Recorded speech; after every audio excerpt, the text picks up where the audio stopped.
Is that recording?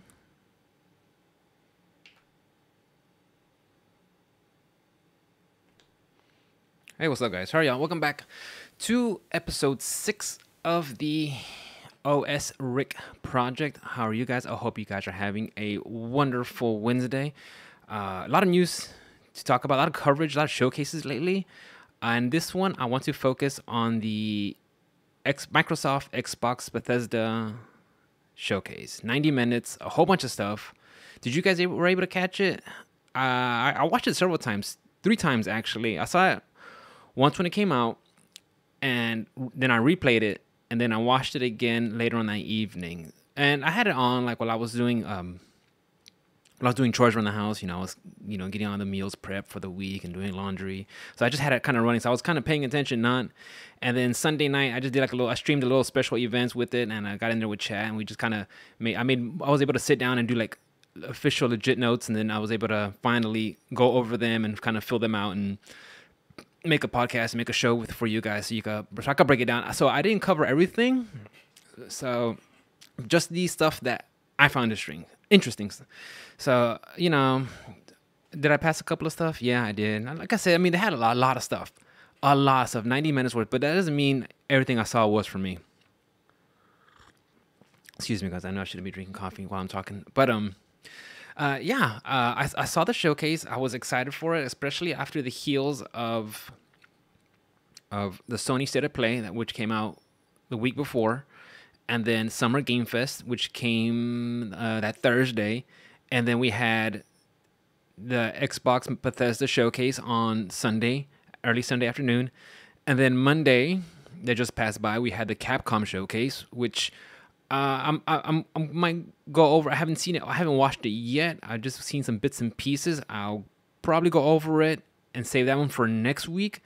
And same with the Square Enix Final Fantasy anniversary stream that they're going to be having on, I think it's tomorrow, the 16th, on Thursday. So I'll probably just combine those two and make a certain episode. And I know, guys, if you guys have been keeping up with the release of this show, I kind of pumped out a whole bunch of content the first couple of days, but I plan on going on a weekly basis from here on out, just to keep it nice and steady. I had all this material built up, and I just wanted to always have something in stock, and I want to have like a week's worth of content ready for just in case, just be ready to roll out. But going back to the showcase for the Xbox Bethesda, I thought it was good. I liked it. I enjoyed it. It made me want for a return of E3, believe it or not. And I know being one that covers video game news throughout the whole year, at first I was thinking, yeah, man, I really like having these little bits of information released throughout the whole year. But the thing is, they're so small sometimes, and they get shuffled in the schedule of everyday life, because there are a lot of times where I talk to my friends like, hey, you catch the so-and-so? Like, no. It came out today? Stuff like that. But when it's like something major in the summer, it's like E3, where you have 4 days of just solid information. Like, yes, it is a lot of information crammed in those 4 days, but it's not like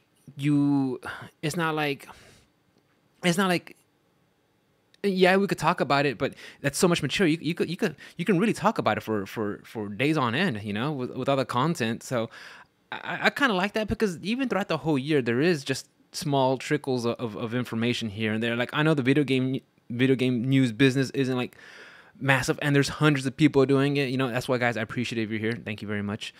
But there's always things to talk about. It doesn't always have to be video game news. It could just be like what we've been playing, what we've been doing, trends in the industry, and stuff like that.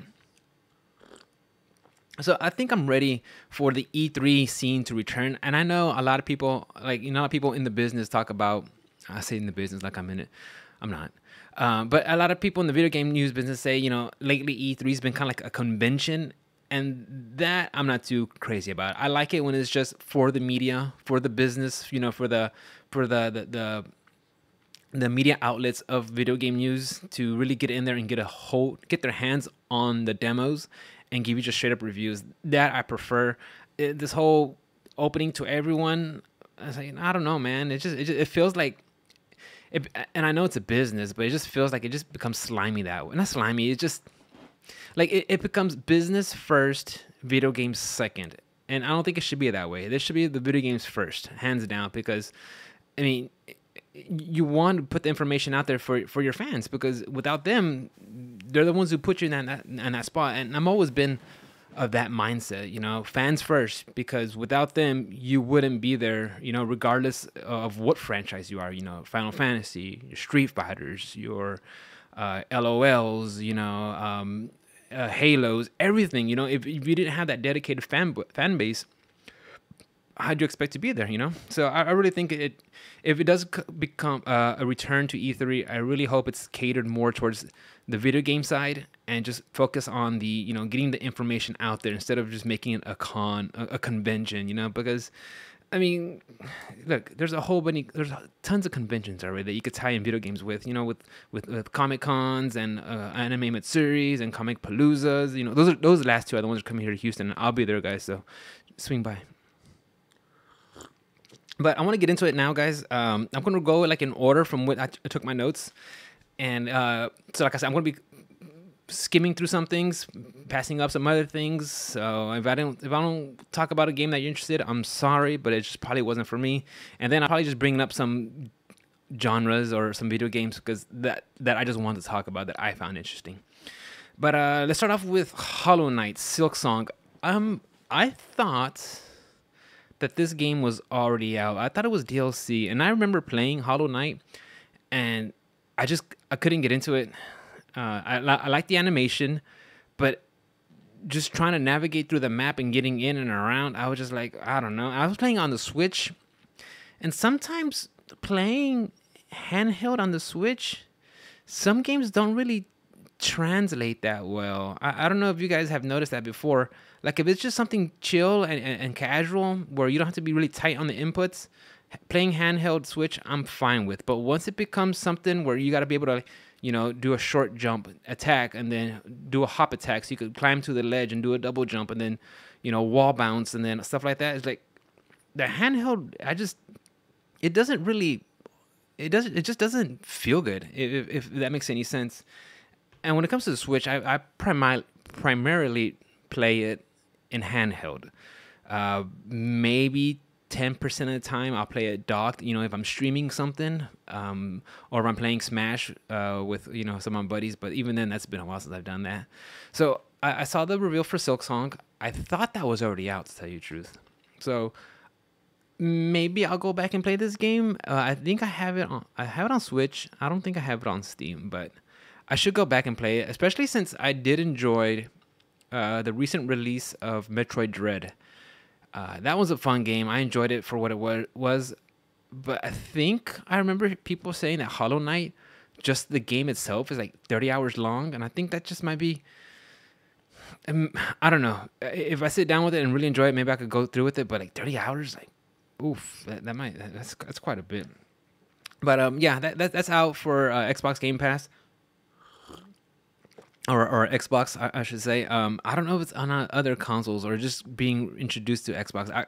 Guys, I'm sorry, I don't know. I don't have that information.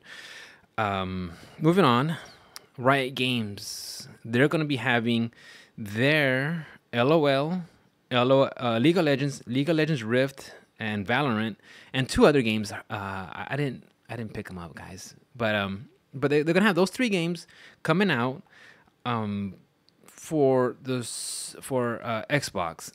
So that got me thinking, there has to be cross progression, right? There's no way the fan base I don't know how much an average player spends, but it has to be a good chunk, right? If you're like a hardcore fan of LOL and you've been playing it for years, I'm sure you've invested quite a bit of money in the costumes and characters or champions that you unlocked. I don't think, is there emotes in there? I don't think so. I played it when it first came out a long time ago, and the only character I played as was Rise, but I quickly learned that those team-based PvP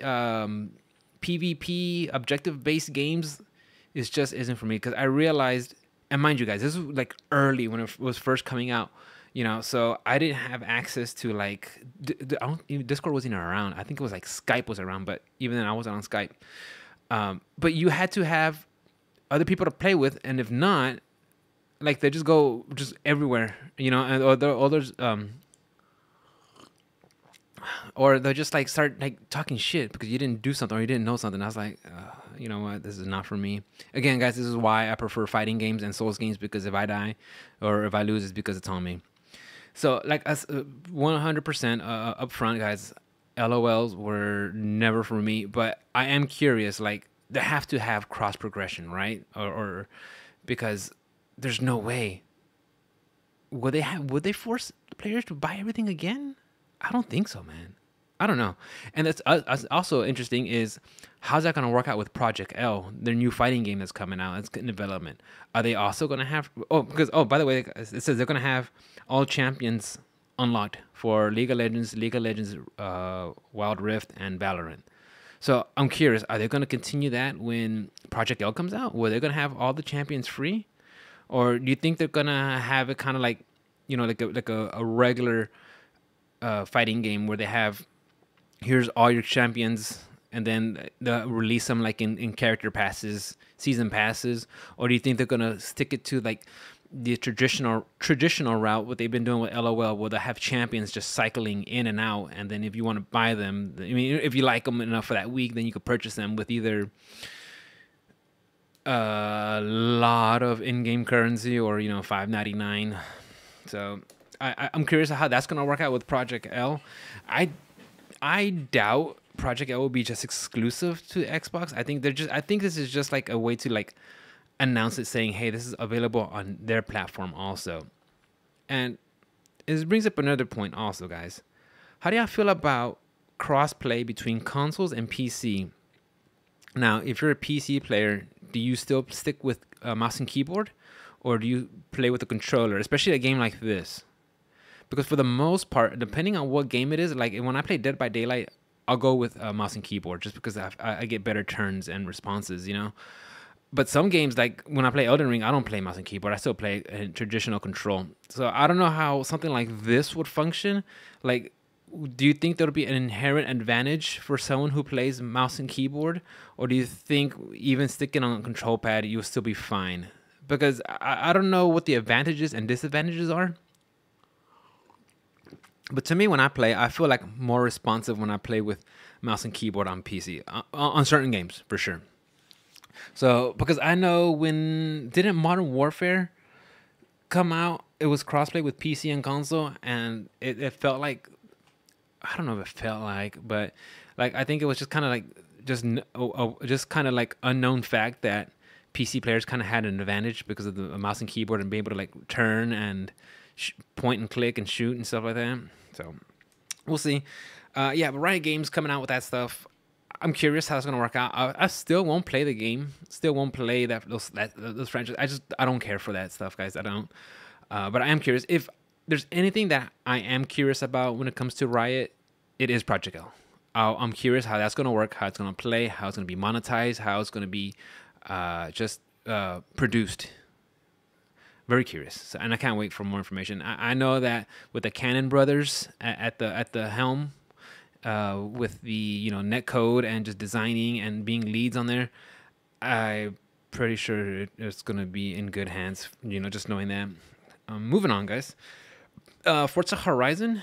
I don't play racing games, racing simulators, anything like that, but man, they did do a great job with the aesthetics and graphics and presentation of this game. Like, it just looks really, really good. I mean, the reflections, the details, the damage you get to the damage that you could do to the body of the car, where they even talked about how the temperature will affect the stickiness of the rubber when it comes to the temperature on the road. I was just like, wow, that's really impressive. And I think that just shows you the power of the technology where this Xbox is going. I think they showed gameplay also. I think it was on the Xbox Series X. I could be wrong, but it looked impressive. And yeah, if I was into racing simulators, racing games, like, I would definitely be on this one. But I just what I took away from it was it was really impressive in how everything just looks and shaped up to be, because it's like they nailed it with that one. Another one that I saw, which was really impressive also, was Microsoft Flight Simulator. And I know it's been out for a while because I think it was up for like 2020's like Sim of the Year and stuff, and I think it won. But you know, again, I'm not into simulators, Sims, or stuff like that. But it looks really nice and everything. Just flying out over global just landmarks and everything, and going over stuff like that. And I like seeing that. And then at the very end, they had like a Halo, one of the Halo spaceships. I don't know what it's called. You can tell I don't play Halo, but they had one of the Halo ships at the very end, and I'm just like, for as much as they kind of want to like submerge you into the realness of flying a jet or a biplane or a helicopter around the world, and then here comes a Halo spaceship. I'm like, cool, like really represents the spirit of flying. But I'm just being facetious, guys. But yeah, I saw that and I was like, okay, cool, awesome. I mean, that's a good way to plug in your other franchise, other games, put some eyes on it. There's another one that I'm curious about, guys, and I want y'all's opinion. Overwatch 2 from Activision Blizzard will be coming out in October with a new character. It'll be on Xbox console, PC. Now, I'm curious, will there be crossplay? I think they have crossplay when they had it on PlayStation and PC? I'm not too sure. I know they had every once in a while they would have like, free, a free download for Overwatch, so you can like try it out and see if you like it before you could purchase the game. Because isn't the game like the game's like what, $40, $20 like that, and you get like whatever champions up already out are released. Nope. Excuse me, guys. Hold on. Spill a little coffee. Right down the wrong pipe. I'm also, guys, I don't do any editing. All I do is upload the video, I'll upload the audio, and just take it from there. So I keep the editing unless something really terrible happens. Then I just won't touch it. I just let it go as is. But yeah, I know Overwatch. What I did like about that game is that when you buy the game, you get every character that comes out. At least to my recollection, I believe that's how it worked out. I don't know if it's changed since then, because I did purchase it and I tried it out, and but that's when I was playing it on my laptop, and I didn't have like the best setup to play it. Maybe if I play it on PC, it'll be better. But I kind of just, it's like going back to LOL. It's a team-based objective game. I just not really for me. But like I said, with Overwatch 2 coming out, I remember when it first got announced, it kind of got a lot of flack because a lot of people were saying, especially some of my friends would say, like, why don't they just add it onto Overwatch already? Why are they making another one? Kind of similar to the whole Destiny 2 case. And I only played Destiny 2, guys. I didn't play the first one, and I'm sure there's some Destiny fans that can tell me the difference, why it's better that they did Destiny 2, or why they shouldn't have done that. I don't know. I have to see. But I know when Overwatch 2 was coming out, they said they were going to focus more on PvE action. So, yay. But do you have to launch a whole new game? I mean, can't you just call it an expansion and roll it in with everything else? Or because again, similar to LOL, how's that gonna work out with all the skins that you've unlocked along the way, all the loot boxes, all the special items and emotes and dances and spray paints and whatnot? Like that's what I'm always curious about, is the cross progression when it comes to these games. Because I know Destiny 2 did it, and I think I remember my buddy Miles playing it, and I think he enjoyed it. And I think Ruben and my buddy Jackal played it also, but I'm not too sure what their thoughts were on it. I think they jump shift after a certain DLC was released, and I don't think they were happy with the practice of how it was done. But yeah, with Overwatch 2 coming out, and I'm also curious, how's it gonna work out with all the flack that Activision Blizzard has been getting over, the last year, 2 years, and then being purchased by Microsoft, which I think that's still going through. I don't know if it's 100% done yet, but I think it's. I remember talking about it a long time ago, but like I said, I don't know if it's all, I don't know if the ink has dried and it's finalized and ready to go, or they're still kind of like waiting to, make sure everything goes through. But I mean, on top of that, and then all the allegations with their CEO, and then all the harassment going on in the office, and all the, uh, you know, what happened with one of the characters that with Free Hong Kong guy, Blitzchung, and then being censored by Activision Blizzard because of the Chinese market, because it's really big over there in China apparently. So, like, with all that's going on, I wonder, like, do people even care? Honestly, like, if you're gonna want to play a game, you're gonna want to play a game, right? I think it's a minority that people who actually care about, like, what's actually going on within the company. Like, it's just the people who like listen to like maybe video game podcasts, or actually go into like in deep on the news when it comes to it. Because for the most part, I'm pretty sure, like, if you ask anybody who plays video games, like, yeah, I like Diablo, yeah, I like Overwatch, I play it. Do you know what's going on with Activision Blizzard? Like, oh, I mean, I really don't. I think that just takes a back seat. So I remember a lot of people were talking about, oh, with Activision Blizzard, I'm going to boycott their stuff because I don't agree with what they're doing. And I think this is going to be a real testament to that, to that statements that they put out, to those challenges they put out, whether they're going to stay true to their words or not. Because with Overwatch 2 coming around in October, and surprise, surprise, Diablo 4, I think a lot of people who said they weren't going to play or going to be boycotting that, I think they're going to turn around and be number one in the freaking lines to get that game. I'm pretty sure that was going to happen, me personally, I'm not a big fan of Activision Blizzard. I did like Diablo 3. That was my first one that I got into. Oh, we'll talk about Diablo when we get to it.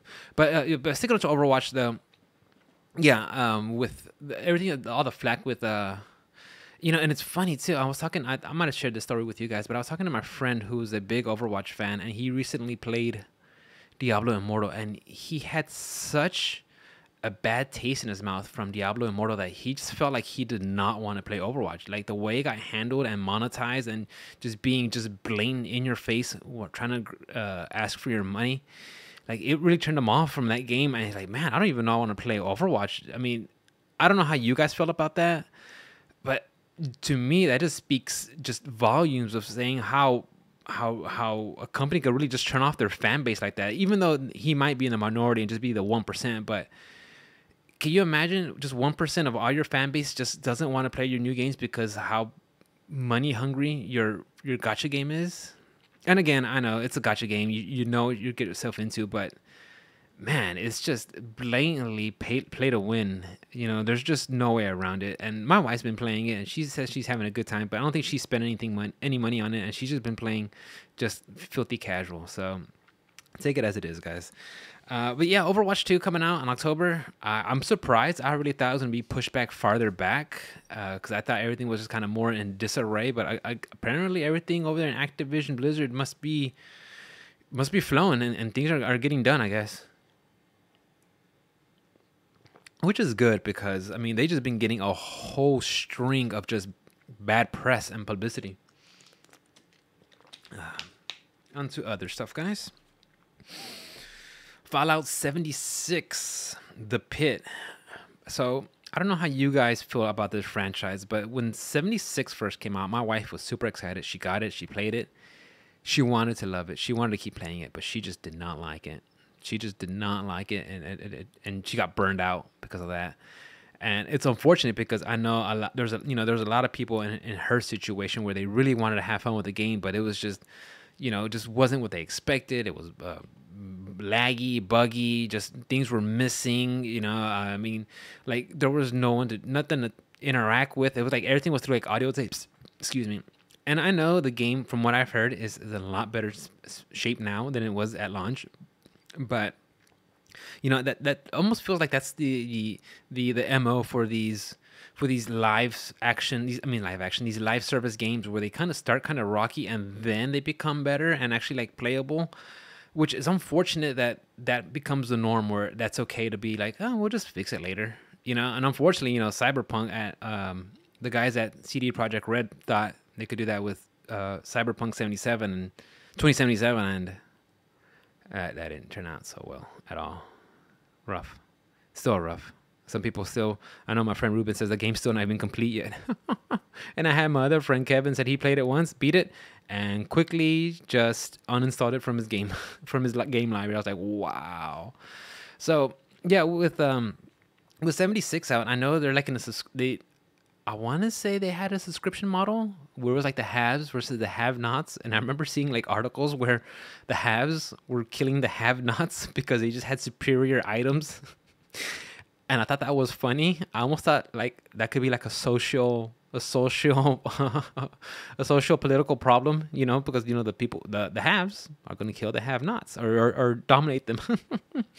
But you know, they're having this content come out, this DLC. I didn't remember I didn't catch the date. Maybe 2023 or maybe later on this year. But the pit. Is anybody gonna go back? And I mean, any of y'all been playing, started playing, dropped playing? I mean, I don't know. I mean, I really like. I know 76 was out there, but I didn't. Maybe the fan base is clamoring for some more DLC or more updates, and maybe this is it. So good for them. And if you guys are playing it, please let me know because I'm curious on what's going on with that game for real. This next one, I saw it when they had the Xbox reveal way back. Was it summer of 2020? I think when they had their Xbox S and X reveal, and they showed Scorn. And I don't know if you guys have seen it, but the very first glimpses, the first like kind of trailers they had, just the aesthetics, it reminded me of Aliens. And I forget the artist name that does that kind of the artwork, but I think it's like something Geiger. But it's I mean, and you guys will probably, if you've seen an Aliens movie, y'all will know what I'm talking about. Like when they get inside the ships, you know, that architecture, very skulls and skulls and spines and kind of bone and kind of curvy and mesh and coming in and blending into each other and just like being the whole like architect of the ship. Watching that game Scorn, I got those vibes off of it. So I was thinking, maybe this is some sort of like, you know, maybe like they kind of teamed up with the teams of, you know, the makers of Aliens and kind of made like a little third party survival, I don't know, some sort of game or something like that, right? And then I finally saw the trailer and it's like it's a first person shooter. I'm like, oh no, man. Like I don't know what you guys thought, but overall when it came to the showcase, like there was a lot of first person shooters. And I don't know, that's just not my bag, man. That's just not my thing. But that's what I noticed. I think it almost feels like on the Microsoft Bethesda, you know, on the Western side, it looks like FPS are very big. That genre is huge when it comes to like the Western audience. At least that's what I've noticed. At least when it came with this presentation. You know, on the Xbox side, like if that's what you want, if you like first person, congratulations, you're getting a lot of it.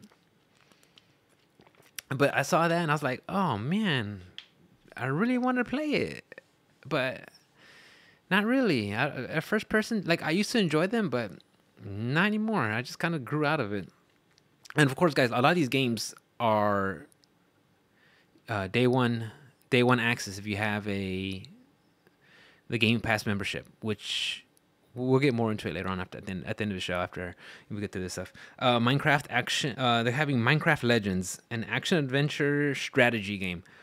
So at first I was thinking, wow, come on, Mojang, you guys are just milking out this Minecraft, you know, business like for the longest. It's always Minecraft this, Minecraft that. But just like strictly Minecraft. And then I totally forgot, like, oh yeah, they had Minecraft Dungeons come out in 2020. And I thoroughly, I had fun with that game. It was really good.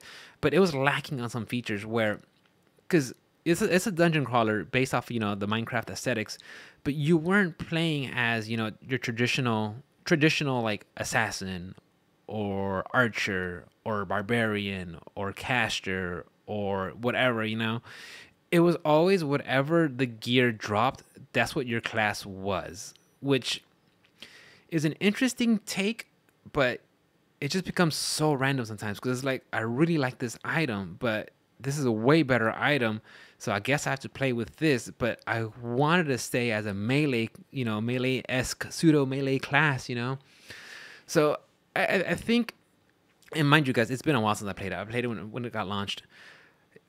If they added something like that where they added classes where you could pick a class right out the gate and not just be dependent on the loot that drops, I think that would have been a lot more fun. And I did enjoy Minecraft Dungeons. It was fun. I like just going around shooting things and beating them up with the whole aesthetic of Minecraft. It looked great. So when I saw this action strategy game, I'm like, you know what?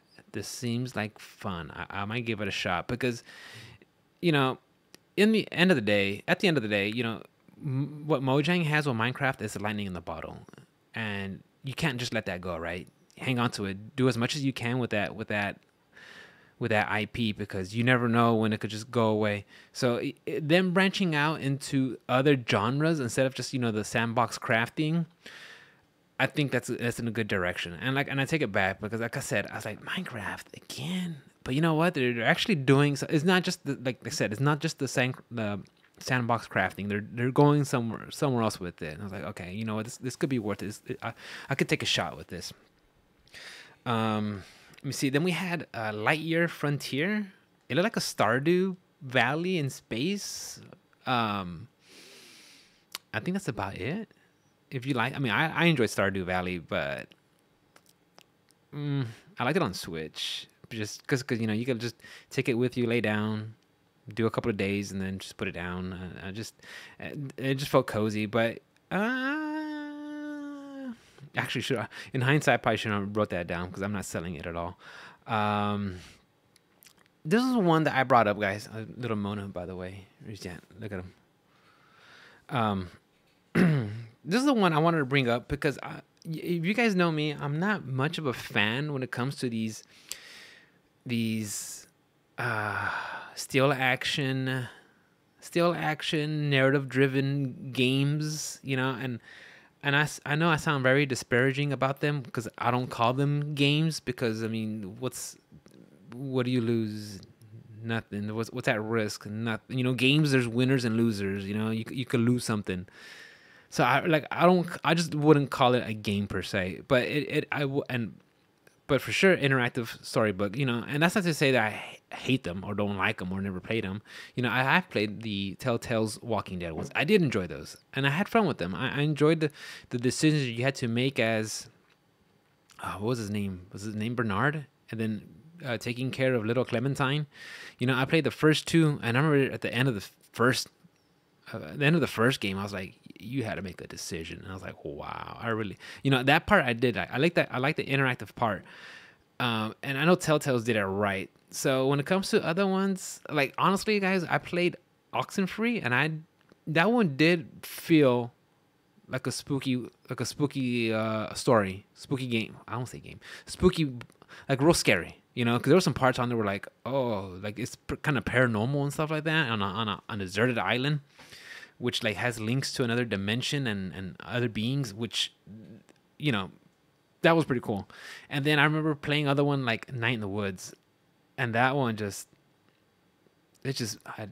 didn't care for it. I tried playing it. I take that back. I tried just going through it because there's no playing on there. I just tried going through it. Like, oh, I'm a little cat that is in a band. And then I'm left college and I'm adapting. I just, okay, cool. Like, I don't know. It didn't click for me for sure, So, like, I always had this stigma when it comes to, like, these interactive games. Like, yes, the Walking Dead, Telltale games I did like, and of course, that was that was at the peak of the, the whole zombie phenomena culture and the Walking Dead, So, I mean, take that with a grain of salt. But when I see this one, like as Duskfall, the narrative, choose your own adventure game, like, And I know, guys, like not everything here on the showcase was for me. It's not. It's not for everyone. There's some things. Just because there's something that I don't like doesn't mean it shouldn't exist. No, it should exist because there's other people that like different things, that like different genres, that like different flavors, that like different gameplays. So in the end of the day, I'm glad this does exist. It's just for me, it's gonna be a hard pass. I don't care for it. I don't care for like narrative driven games. And if you guys are, please tell me, enlighten me. What do you like about it? Because like I don't get the game part of it, and I get it. Like if you want a good story, it's like why don't you just read a book, you know? One of the big ones, guys. This one's gonna be a doozy, guys. This next one right here. I saw the trailer and I was like, okay. I was thinking maybe this is some sort of like dark fantasy survival game or whatever, kind of like in the camp of like V Rising or Lost World, something like that. But as the trailer kept playing, and then I call her Skinny Marilyn Manson showed up to the campfire, I was like, and our final class, the Necromancer. I'm like, Diablo. So now we have the Shaman, Barbarian, Assassin, Mage, and Necromancer. And I was like, this game is going to come out. I just kind of thought, with like, again, what I mentioned earlier with the whole Activision Blizzard just fiasco and problems and bad PR and all the shit show that they've been having over the last 2 years, I was like, okay, this game's going to take a while before even like getting a glimpse of it coming out. But no, sure enough, I think we got a date for sometime in, let me take my note, sometime in 2023. And this one, I took a lot of notes on this one, guys. So they said it'll be open world. And I'm kind of iffy, spotty when I hear that word. It almost feels like that's like a buzzword for games now. Open world, Souls like Metroidvania. Like you start hearing those words like all the time. Like, and almost sounds like they're just saying that just to say it. Some games I don't consider them open world. Like God of War 2018, I don't consider that open world. I consider it like you can explore these, like it's a very like wide linear path you can explore and go through, but I wouldn't say open world. Like when I say open, every time I say open world, take a drink. But every time I say that term, I think of Breath of the Wild. I think of Skyrim, where you can literally go wherever you want. And even to this day, I still think, in my heart of hearts, Breath of the Wild is still the best open world game, like bar none. I mean, you get to go wherever you want, climb whatever you want, and do anything you want. Like that game is the definition of open world. But yeah, I hear that term with this one. I'm like, okay, it could be. We'll see. Again, it comes down to like what's their definition of open world. Maybe it's kind of like God of War, where they have these really wide lanes you could go and explore and go to little nooks and crannies, but at the end it still funnels you to the next zone to go into. The character customization, that looked awesome. It depends on what game I play, especially games like this where like you wear big old bulky armor and stuff like that. The character customization really doesn't matter to me all too much, because I'm probably going to be covered in gear head to toe and you won't be able to see my character. But some people like having more than just 3 different body types or 6 different heads and haircuts to choose from. And looking at it, that did look pretty cool. Like if you're the kind of person that could get really lost in the weeds with character customization, like that's going to be great. That's pretty awesome. And like, to me, it's not a big selling point, but I do like the fact that it's there, because if they're willing to go in depth with their character customization, to me it feels like that's a telltale sign of them going deeper with a lot more in the game.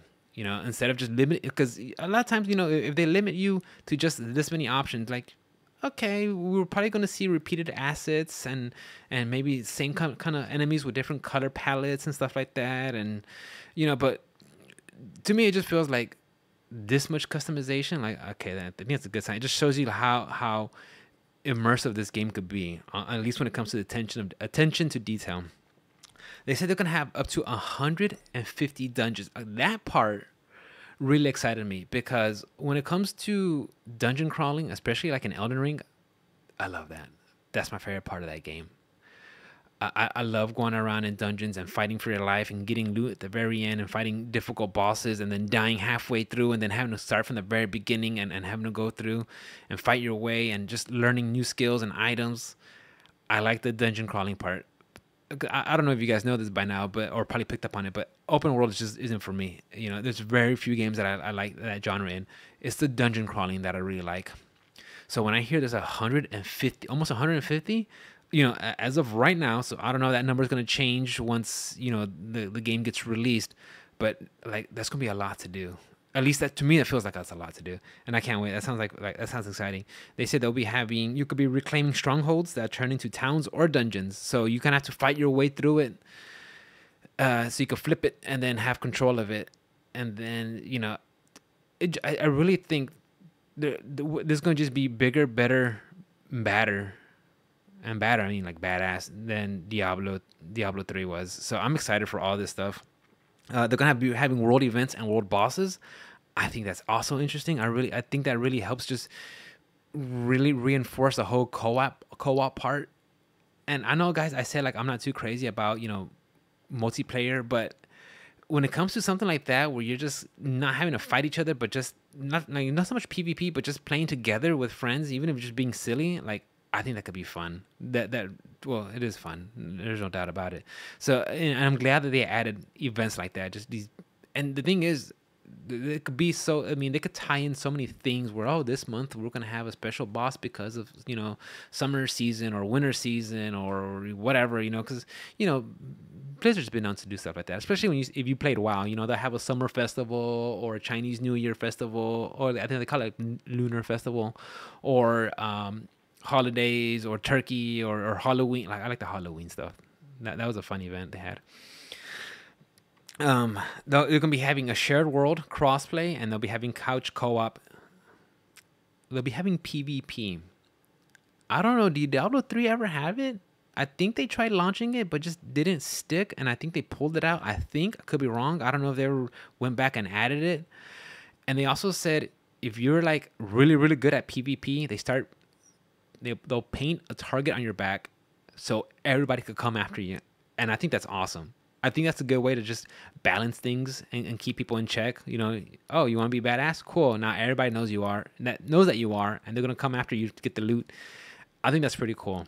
So I would like to see how that plays. And then they say they're going to have end game support for years, which is good because I think that was one of the problems with Diablo 3 is that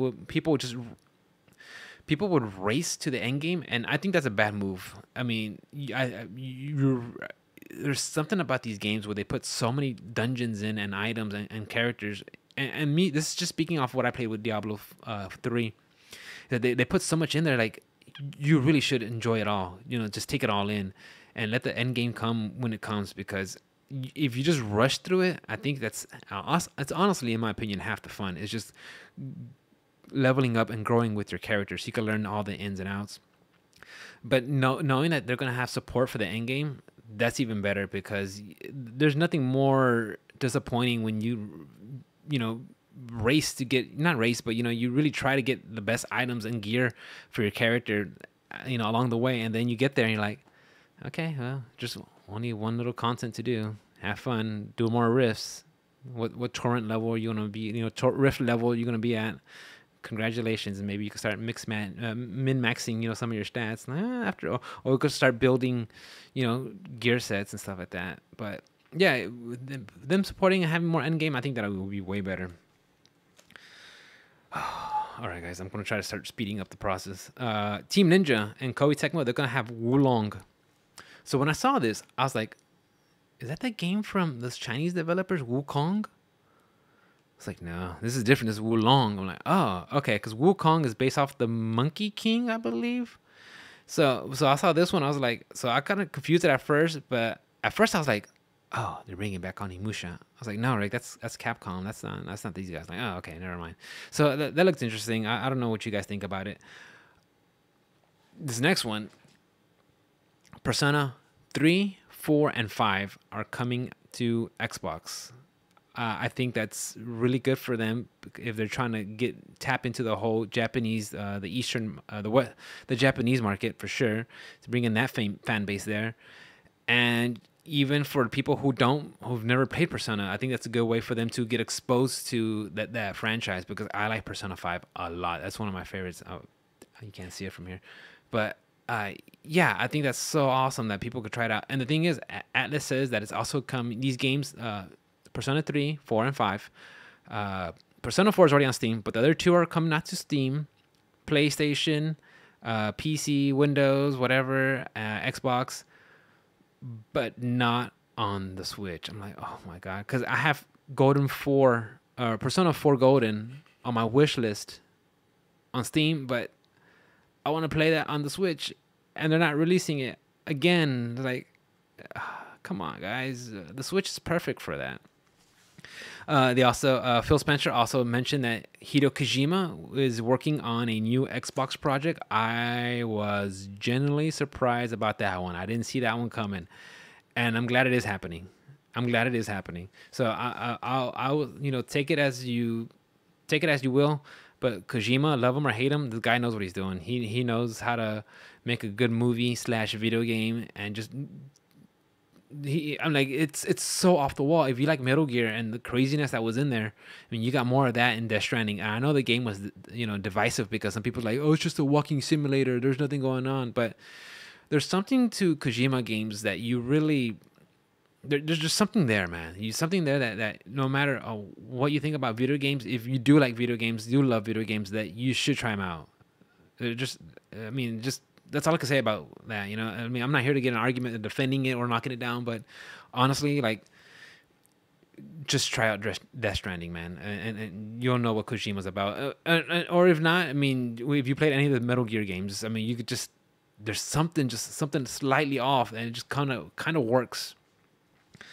And then we have Starfield, Bethesda's most ambitious first person, third person, well, the most ambitious game. So I don't know how you guys feel about that, but when I hear most ambitious, I go back to Cyberpunk 2077 and the launch it had, and how rough and terrible and oh my god, how it was a shit show, 100%, guys. There's just no way getting around it. So when I hear terms like that from a big company, from a quadruple A studio with a big old corporation to back it, I'm kind of cautious. But after seeing this trailer, it's on my radar, because Starfield, it wasn't. It just wasn't on my radar. I just didn't care. Whatever, Starfield, blah blah blah. I'm just waiting for Elder Scrolls 6. But after watching some of this, I'm like, and all the things you could do, and just like how it looked. I mean, just watching some of the demo playthrough, the HUD was very minimal. You had your weapon, and the weapon and the number of rounds you had on the lower right, and your little map icon on your little map radar icon on your lower left, and that was it. There was nothing on top. There was no objective written on the side. And I don't know if later on, once they complete the game, you'll have options to turn that on or off. But the fact that the HUD was so minimal, I really like that, because there's something about a real cluttered screen that it kind of turns me off in the game. When I was playing Elden Ring, it would, like, on default, like, remove your HUD, but I didn't like that, because especially cycling through different pots and consumables and weapons, like, I want to know what I have equipped, ready to go. So I turned that back on, but still, it's very minimal compared to a lot of these other first open world games. The character customization, again, it's very Bethesda. They could do so many things, and they added more. Like, you can actually, like, the way your character walks, the skin tone, the shape, the haircuts. I mean, of course, everything. Bethesda always has character customization. I think they just turn the dial to 11 on this one. You can build your base. That part, when I saw that, I was like kind of turned off. Like, I just don't care about base building. I did like it when I was playing Peace Walker and what was it? Not Ground Zeroes, Phantom Pains. I think they had some base building or just recruiting. I don't remember. on that extent, it was very minimal. I was fine with it. But as for like, craft this, now place it here, rotate that, and I build like I don't know. I didn't like it in Fallout. I just did it just to do the base quest requirement and get it done with. But I know there's some people who there's a mosquito that just landed on my mic, and I'm all paranoid. But I know there's some people like my wife and some other friends who just love to build bases and just have the customization to just go ham and just create, and that's fine, So base building, not for me. That's fine. You could customize your spaceships. That look pretty cool. And what blew me out the water was you could have like you could have dogfights, spaceship dogfights in the air. I thought that was interesting. I was like, okay, that looked pretty cool. Like, not that I'm into like shooting, jet fighting, shooter fighting games, whatever. Shooter sims. Is that a genre? I don't know, but yeah, I'm not into that. But I saw that, I was like, you can do that. They said you can land anywhere on all planets. They're gonna have roughly 100 systems with over 1,000 planets. I'm like, how does that work out? How do you do that? Because the only thing I could think of is like, didn't No Man's Sky try to do something similar to that when it first came out? But eventually, like after a couple of days, like it erases all your progress on these other planets or the things you did on there or something like that. And of course, this is the early release of No Man's Sky, which is years ago, and the game I hear is in a phenomenal shape compared to what it is then. But how is that gonna work out? They're gonna just have it like randomly procedured to make up these other planets. I mean, that's a lot, So just moving things along, guys. I saw Starfield and I wasn't like excited for it, but seeing all this, it did give me a little hype. It did go on my radar. I kind of want to know more about this game. I'm not saying it's going to be for sure a day one purchase for me, but if it goes well, and has a solid launch, I might buy it for the wifey. I was buy her games so I could like play vicariously through her, like V Rising and just a whole bunch of other games actually. So I don't know. We'll see. You guys let me know what your thoughts are on that. For sure, all these games, they all came out with day one playable on Game Pass, which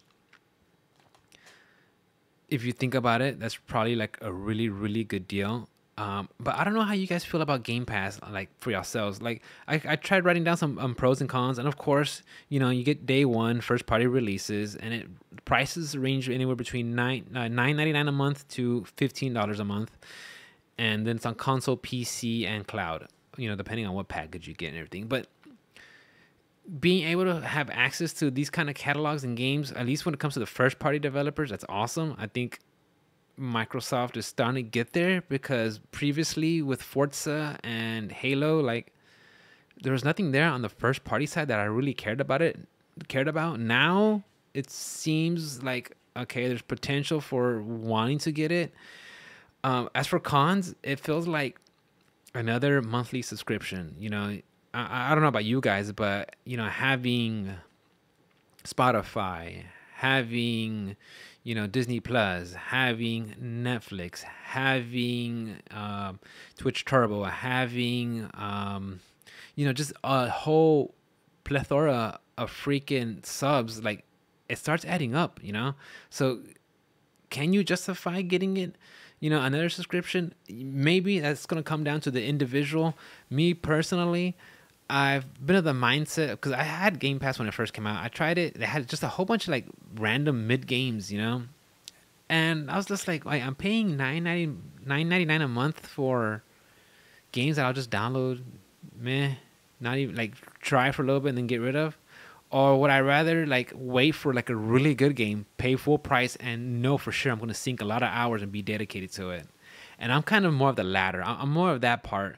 I'll wait till a game that comes out that I know I'm going to really enjoy and really love, and I'll pay the full price, like Elden Ring, for example, $60 right at the gate. And man, I've put so many hours to that game. I think I'm running about 100 hours already. I'm almost like a level 140, 150. I'm near the end of that one, guys.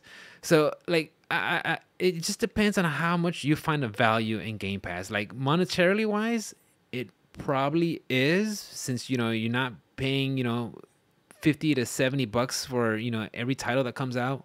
You're just paying that flat monthly rate of whatever it is, $9 or $10 or $15. So yeah, with this presentation, like Game Pass was really shining. And to wrap it up, guys, don't think I was like disappointed about, like, overall, like it was a really good show. They didn't have any gimmicky, commercials or anything. Maybe like Sea of Thieves had a little sing song musical. I hate musicals. That's just me, guys. But besides that, I mean, it was just straight to games. Very, if they had any dialogue, it was just some of the Microsoft execs talking about their plans for the future of Microsoft, of Xbox, and what they have planned to release. And everything that was announced is coming out within the next 12 months, which surprised me, because a lot of times you hear just delayed, pushed back, next year, 2024 or something like that. So they said supposedly that everything announced will be coming out within the next 12 months. But overall, like, I would give this presentation an A. I liked it a lot. It had good information, lots of information, and I think that's good. I think it's having these big old events. I'm for it. Like having the E3 events and coming back and having all the big boys under one roof for presentation. I think it's spread it over a couple of days. I think that's fine, because spread out, honestly, in my opinion, these 20 to 40 minutes presentations throughout the whole year, a lot of times they just fly under the radar. Like, people just miss it because they just get caught up in the whole living, because there's so much to do, and then you forget about it. It comes out. But something about E3, it just feels like I gotta make time for this. I gotta catch this. Even if I don't catch all of it, there's gonna be so much hype on the internet, on Twitter, on YouTube, or just word of mouth of people talking about that. You're able to catch something. These smaller ones, it just feels like, it just flies under the radar.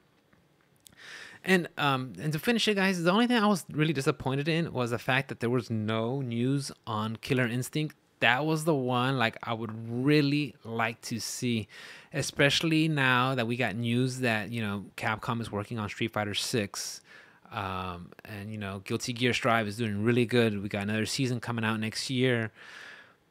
We have Evo lined up. It just felt like this is something that Microsoft could have got into and had really good, it could have been really good for them. And I don't know why they didn't do it. I know Killer Instinct right now, the community loves it, especially with Combo Breaker. I saw gameplay of it. I forgot who I was watching, but it was, I want to say it was Eagle versus Spinal. I don't know who the players were, but I remember the characters, and I was like, this game is phenomenal. This is insane. The mechanics in here, the style, the announcer, combo breaker. I mean, there's just something iconic to that when you hear that. If you're, a video game, if you grew up in the 90s, you know what that means. So Microsoft, and I don't know if they're not working with Rare anymore, or if they've just gone and doing their own thing or something, but it's like, I wish they would have released a Killer Instinct, another season or another game or something. But because I just think it feels like it's missing in the FGC. Like that game has been, I've heard nothing but good things about it. And I remember playing the old school ones, the one on the Super Nintendo and the Nintendo 64, Killer Instinct and Killer Instinct Gold. I just dabbled in the latest one. So I mean, again, going back to fighting games and FGC, that's just, I love fighting games. You guys know that. But with Sony having a presentation with Evo and Capcom having stuff with Street Fighter, I just feel like it was a missed opportunity for Microsoft, and it's a shame. It really is, because I know the community loves it, but you know what? It is what it is. I think that's it, guys, for tonight. I kind of I looked at the time. I was like, man, I gotta wrap this up. I tend to go pick up subject and start rambling on it, which, hey, it's my show. I can do whatever I want, but at the same time, I don't want to just kind of drone on about whatever.